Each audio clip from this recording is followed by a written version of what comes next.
હવે જોઈએ ઉદાહરણ 1.4. ઉર્જાનો SI એકમ જૂલ એના બરાબર છે kilogram metre square second raise to -2 અને તે જ રીતે વેગ v માટે મીટર પર સેકન્ડ અને પ્રવેગ a માટે મીટર પર સેકન્ડ સ્ક્વેર છે. નીચે આપેલા સૂત્રો પૈકી કયા સૂત્રો પારિમાણિક દ્રષ્ટિએ ગતિ ઉર્જા માટે તમે ખોટા ઠેરવશો? એમ એ પદાર્થનું દળ સૂચવે છે. હવે તમને જે સૂત્રો આપેલા છે એ આ 5 સૂત્રો આપ્યા છે. હવે એક પછી એક આપણે આ સૂત્રો જોઈએ કે ગતિ ઉર્જા માટે પારિમાણિક દ્રષ્ટિએ કયા સૂત્રો સાચા છે. તો ઉર્જાનો એકમ આપણને આપ્યો છે જૂલ, એટલે કે kilogram metre square second raise to -2 અને ઉર્જા એટલે કે ગતિ ઉર્જાનો આ એકમ થયો. તો એના ઉપરથી પારિમાણિક સૂત્ર આપણે લખી શકીએ. તો ગતિ ઉર્જાનું પારિમાણિક સૂત્ર તૈયાર થશે m1 L2 T-2. તો હવે આપણે દરેકે દરેક સૂત્ર ગતિ ઉર્જા માટે લખ્યું છે. તો દરેકે દરેક સૂત્ર માટે આપણે ચેક કરીએ કે ડાબી અને જમણી બાજુના પારિમાણિક સૂત્રો સમાન આવે છે કે નથી આવતા. હવે a k બરાબર m² v3. તો k નું પારિમાણિક સૂત્ર એટલે કે ડાબી બાજુનું m1 L2 T-2. હવે જમણી બાજુનું m² v3 નું, તો m નું m1 એનો વર્ગ અને વેગ એનો L1 T-1 અને એનો ઘન. હવે જો આપણે આ ઘાતાંકો અહીંયા કૌંસની અંદર લઈ લઈએ તો લખી શકીએ કે m2 L3 T-3. તો હવે તમે અહીં જોઈ શકો છો કે ડાબી અને જમણી બાજુના પારિમાણિક સૂત્રો સમાન થતા નથી. તો આપણે લખી શકીએ કે આથી આ સમીકરણ પારિમાણિક દ્રષ્ટિએ સાચું સમીકરણ નથી. હવે બીજું લઈએ k બરાબર ½ mv². તો k નું પારિમાણિક સૂત્ર m1 L2 T-2. હવે જમણી બાજુનું ½ mv². હાફ એને કોઈ પરિમાણ હોય નહીં.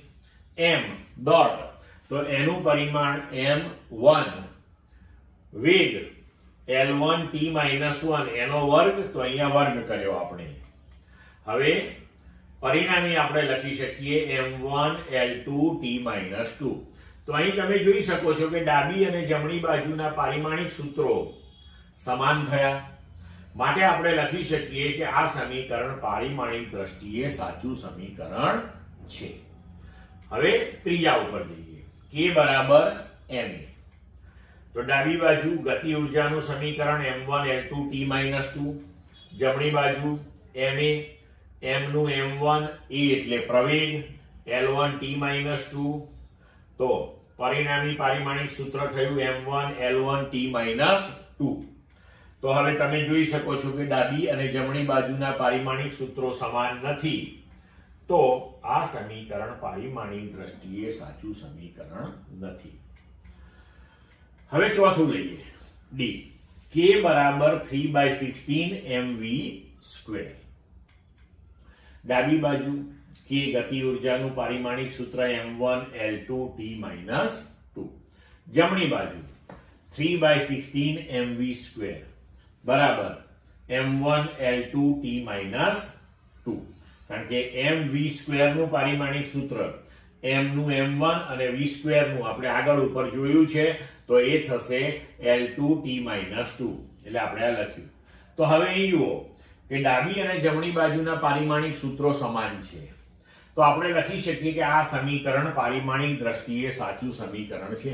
પણ તમને યાદ હોય તો મિત્રો મેં હમણાં કહ્યું હતું તમને કે પારિમાણિક દ્રષ્ટિએ સાચું છે, આ ભૌતિક શાસ્ત્રની દ્રષ્ટિએ આ સાચું નથી. કારણ કે ભૌતિક શાસ્ત્રની દ્રષ્ટિએ ગતિ ઉર્જા જે છે એની વ્યાખ્યા ½ mv² છે. અહીંયા હાફની જગ્યાએ 3/16 લખ્યું છે. એટલે ભૌતિક શાસ્ત્રની રીતે સાચું નથી, પણ પારિમાણિક દ્રષ્ટિએ સાચું થયું છે. બરોબર? ચાલો હવે e. k કે બરાબર હાફ mv સ્ક્વેર વત્તા ma. હવે અહીં જુઓ બે પદ આવ્યા સરવાળા બાદબાકીના સ્વરૂપમાં. તો જ્યારે આવા પદ આવે ત્યારે આપણે ચર્ચા કરી કે સમાન પરિમાણ અથવા તો સમાન એકમ વાળા પદોના જ સરવાળા બાદબાકી શક્ય બને, એ સિવાય શક્ય બને નહીં. તો હવે અહીંયા આગળ આપણે ચેક કરવું પડે કે પહેલું પદ જે જમણી બાજુ છે તેનું પારિમાણિક સૂત્ર, બીજા પદનું પારિમાણિક સૂત્ર બંને સમાન હોવા જોઈએ અને બંને પાછા ડાબી બાજુ બરાબર હોવા જોઈએ. તો જુઓ ડાબી બાજુ k નું પારિમાણિક સૂત્ર m1l2t-2 હાફ mv સ્ક્વેર, તો એનું પારિમાણિક સૂત્ર m1l2t-2 આપણે સીધું જ લખ્યું, અહીંયા આગળ આપણે મેળવેલું છે. હવે ત્રીજું પદ ma, તો એનું પારિમાણિક સૂત્ર અહીંયા આપણે લખેલું છે m1l1t-2. તો તમે જોઈ શકો છો કે ડાબી બાજુનું પારિમાણિક સૂત્ર બરાબર જમણી બાજુના પ્રથમ પદનું પારિમાણિક સૂત્ર, પણ જમણી બાજુના દ્વિતીય પદનું પારિમાણિક સૂત્ર એને સમાન થતું નથી. એનો મતલબ એ થયો કે આ સમીકરણ પારિમાણિક દ્રષ્ટિએ સાચું સમીકરણ નથી. ક્લિયર મિત્રો?